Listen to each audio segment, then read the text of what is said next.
안락사와 걷기 끊기 무엇이 다른지 알아보겠습니다. 요즘 고령화 사회가 되면서 우리 주변에서 중환자실에서 오랫동안 투병하시는 분들을 많이 보게 됩니다. 가족들은 과연 이게 맞는 걸까 하는 깊은 고민에 빠지게 되죠. 그러면서 안락사에 대해서 연명치료 중단에 대해 또 걷기 끊기에도 많은 관심을 가지게 됩니다. 먼저 안락사를 알아보겠습니다. 안락사는 글자 그대로 편안한 죽음을 의미합니다. 불치병으로 고통받는 환자의 생명을 의도적으로 종식시키는 행위를 말합니다. 일반적으로 알려진 안락사는 의사가 직접 치명적인 약물을 환자에게 투여해서 생명을 단축시키는 방법입니다. 네덜란드가 대표적 사례인 2002년부터 엄격한 조건하에 적극적 안락사를 합법화했는 환자가 반복적으로 안락사를 요청하고 의사가 회복 불가능하다고 판단한 또 제3의 의사가 검토하는 등의 엄격한 절차를 거쳐야 합니다. 2021년 기준으로 네덜란드에서는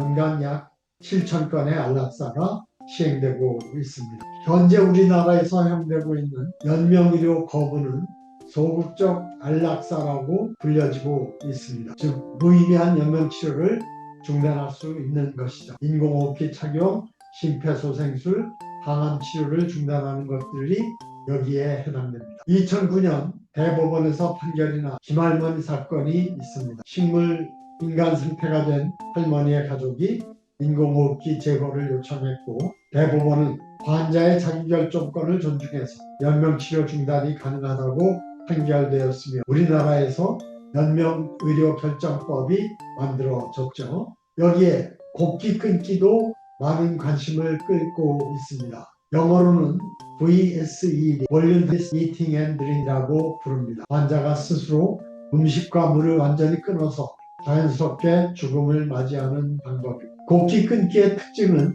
환자 본인이 모든 것을 결정하고 실행한다는 점입니다. 실제로 미국의 한 연구에 따르면 말기암 환자들이 걷기 끊기를 선택했을 때 평균 7일에서 4일 정도 후에 자연적인 죽음을 맞이하게 됐으며 적절한 통증 관리가 함께 이루어지며 비교적 평안한 인종을 맞을 수 있다고 보고되었습니다. 이것들을 비교해보면 가장 큰 차이점이 누가 주도하느냐의 문제입니다. 적극적 안락사는 의사가 환자에게 치명적인 약물을 직접 투여해서 생명을 종결하는 경우입니다. 소극적 안락사는 연명의료를 거부하는 것인 인공호흡기나 심폐소생술 등 생명유지 장치와 방법을 중단하는 것을 통해서 자연스러운 죽음에 이르는 것입니다. 이에 비해서 걷기 끊기는 환자 본인이 더 이상 먹거나 마시지 않겠다고 결정하고 실천하는 것입니다. 법적으로 차이점이 분명히 있습니다. 우리나라에서 안락사는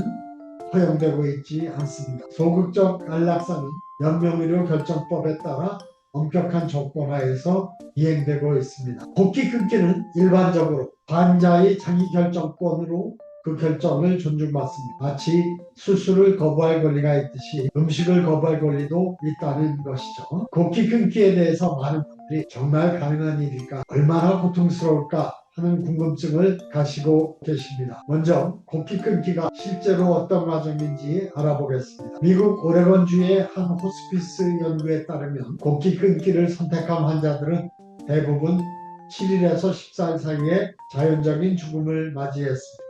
처음 며칠간은 배고픔과 갈증을 느끼지만 시간이 지나면서 점차 의식이 흐려지며 평안해진다고 보고되었습니다. 궁금한 점들이 많이 있겠죠. 정말 고통스럽지 않을까? 적절한 통증 관리와 구강 케어가 함께 이루어지면 생각보다 평안한 과정이라고 전문가들은 말합니다. 입술을 적셔주고 필요시 진통제를 사용하는 것으로도 충분히 불편함을 줄여줄 수 있다고 합니다. 중간에 마음이 바뀌면 어떻게 할까요? 걷기 끊기는 언제든지 중단할 수 있습니다. 환자가 다시 먹고 싶다고 하면 즉시 식사와 물 섭취를 재개할 수 있죠. 이것이 다른 방법과 구별되는 큰 장점입니다. 가족으로서 어떻게 도와야 할까요? 가장 중요한 것은 환자의 결정을 존중하고 곁에 지켜주는 것일 것입니다. 억지로 음식을 권하거나 다시 생각해보라고 설득하는 것보다는 환자가 평안하게 마지막 시간을 보낼 수 있도록 따뜻한 손길과 말을 건네는 것이 더 소중합니다. 실제로 독일에서 발표된 연구를 보면